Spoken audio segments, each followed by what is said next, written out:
I stand before you not as an expert, but as a concerned citizen, one of the 400,000 people who marched in the streets of New York on Sunday, and the billions of others around the world who want to solve our climate crisis.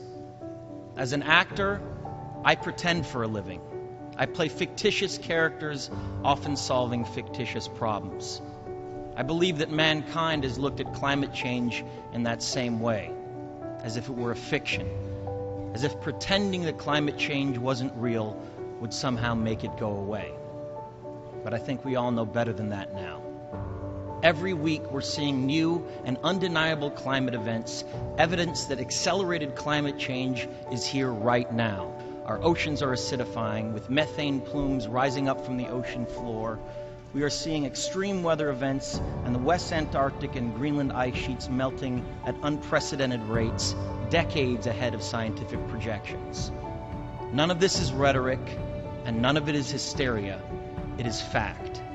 The scientific community knows it, industry knows it, governments know it, even the United States military knows it. The chief of the U.S. Navy's Pacific Command, Admiral Samuel Locklear, recently said that climate change is our single greatest security threat. My friends, this body, perhaps more than any other gathering in human history, now faces this difficult but achievable task. You can make history, or you will be vilified by it.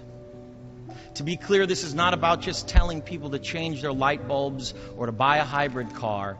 This disaster has grown beyond the choices that individuals make. This is now about our industries and our governments around the world taking decisive, large-scale action.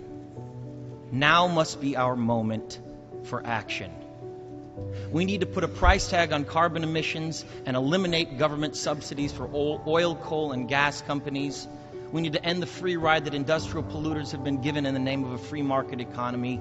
They do not deserve our tax dollars. They deserve our scrutiny, for the economy itself will die if our ecosystems collapse. The good news is that renewable energy is not only achievable, but good economic policy.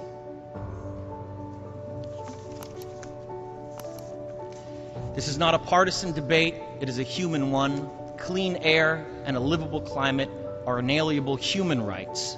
And solving this crisis is not a question of politics, it is a question of our own survival. This is the most urgent of times and the most urgent of messages. Honored delegates, leaders of the world, I pretend for a living, but you do not. The people made their voices heard on Sunday around the world, and the momentum will not stop. But now it is your turn. The time to answer humankind's greatest challenge is now. We beg of you to face it with courage and honesty. Thank you.